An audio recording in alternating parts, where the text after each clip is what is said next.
We got to start with a very big result that came on Tuesday night at Rupp Arena. Kentucky Wildcats hosting the Miami Hurricanes. And let me say this, like Kentucky, they've played one marquee game to this point in the year, played Kansas. I thought they were the better team for about 36, 37 minutes, couldn't quite close out that victory. And so Tuesday night, they hosted the 12th ranked Miami Hurricanes. I thought it was kind of an important game. I thought you really, like Kentucky the last couple of years, it feels like, especially early in the year, they're close, but they can't quite get over the hump in these big November, December games. And I thought at some point you just got to win one to really boost the confidence and the excitement in the fan base. Well, I bring it up because boy, oh boy, did Kentucky make a statement on Tuesday night. They hosted the 12th ranked or the 8th ranked Miami Hurricanes, and Kentucky won. Final score 95-73.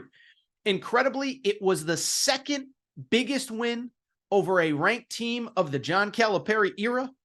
And let me just say this, all the doubters, the talk of Kentucky, the talk of John Calipari's demise, apparently it was all greatly exaggerated as Kentucky is really good.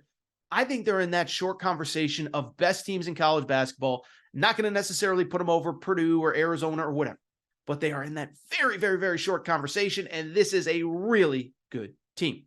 And when I look at this team, a couple things stand out. One, listen, if you listen to this show, I've really thought since summertime when we saw them play in Toronto, this team had a chance to be really good. But I didn't think they were going to be this good this early. And the one thing that stands out, listen, this isn't a unique take. Reed Sheppard is the breakout star of college basketball this year.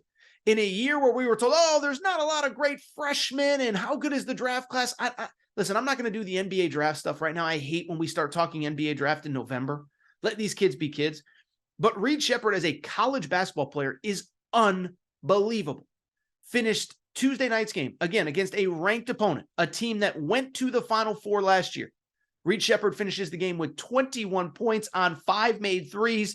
But this guy is just a stat sheet stuffer. I don't know if anybody plays fantasy college basketball. I know that I don't. But this is probably got to be like the number one pick in fantasy college basketball as he finishes with 21 points, 5 3-pointers made, and on top of that, 5 rebounds, 4 assists, and 3 steals for the freshman from the state of Kentucky. I'll just be honest. Listen, I could sit here and lie and say, I saw this coming. I saw this kid play in high school. I thought he was really good, thought he was an athlete, thought he was a good defender, jump passing lanes, good help defender, good creator. I didn't see a guy coming into college basketball and in the first 3 weeks acting like he's been here he's a 5th-year senior. He is really talented. Everybody else, listen, the crazy part is not even everybody's clicking. In terms of Tuesday night, Antonio Reeves was once again awesome. 5th-year senior, transferred in a year ago. He is certainly getting more comfortable as he finished the game with 18 points. Rob Dillingham, who is another just breakout star, 12 points, 9 assists. He might be my favorite player to watch in college basketball. Just so quick, so shifty with the ball. I believe his Instagram handle is Rob with the shifts because he's just so talented and fun to watch. But the crazy part about Kentucky, and again, you don't need me to tell you this is not the best version of what they are going to be. I continue to say it's absolutely unbelievable. The 2 highest rated freshmen in this class really haven't totally broken out. Justin Edwards, a wing, did have 11 points on Tuesday night. He scored the double figures in 3 straight, so he's starting to figure things out. But we have yet to see the best version of this kid in college basketball. DJ Wagner left the game with an injury on Tuesday. We hope he's fine, blah, blah, blah. Had 28 points the other night, but he is just starting to figure things out. So you have a team right now that's 5-1, 6-1, just smacked a top 25 team at home. The crowd was incredible. Shout out to everybody who showed out at Rupp on Tuesday night. But the 2 highest ranked recruits in your class haven't even totally figured out college basketball yet. So you have that. And then you have the other thing that's obviously the elephant in the room. Kentucky still doesn't have any big men. Aaron Bradshaw, 5-star, is coming back from injury. The reports are he should be back in the next week or 2. Zvonimir Ivisic, 7'2" Croatian. We keep hearing he's going to get eligible soon, but we don't really know. Obviously, Ugana and Yenso Kingsley, another guy that's banged up. But there is more iterations of this team to come. Now, I do think there's Kentucky fans that wonder, how do you reintegrate the big guys in? Does it take away from the spacing and the style of play?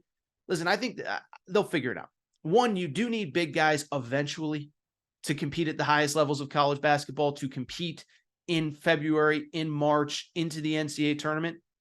But man, is this team fun to watch. They're so talented. They're so skilled. They play so fast offensively. When they're clicking, they're scary. I mean, remember, they played Marshall on Friday night. Dan D'Antoni, yes, the brother of Mark D'Antoni, was like, dude, this team's unbelievable. And so let me wrap by saying on Kentucky, one, I've watched everybody.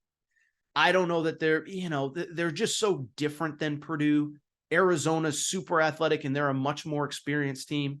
UConn is big and athletic and experienced. We'll see them against Kansas on Friday. I will be there. Very blessed to be there. I'm not going to start saying, well, Kentucky's definitely better than them, but worse than them. It's like, I don't know. What I know, there's a small group of teams that I feel like could play with anybody in college basketball, and I do think Kentucky is one of them. Speed, athleticism, shooting, they would cause matchup problems for every single team in college basketball. So incredible win. And lastly, let's give credit where it's due, man. People were writing the obituaries on John Calipari. We were saying how bad he is. He's he's done. He's the college basketball Jimbo Fisher. I never thought that was fair.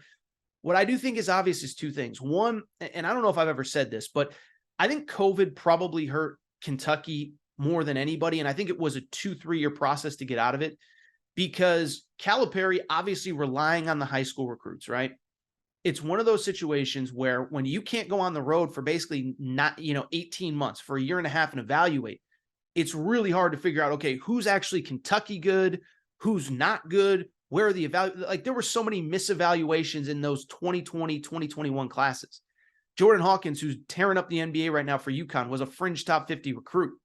But Dan Hurley saw him early, offered early, got him in early. And, that was a kid that I think if he plays his full senior year in front of scouts and evaluators, he's a top 15 prospect. But with Kentucky, with John Calipari, I think not having those in-person evaluations really hurt him.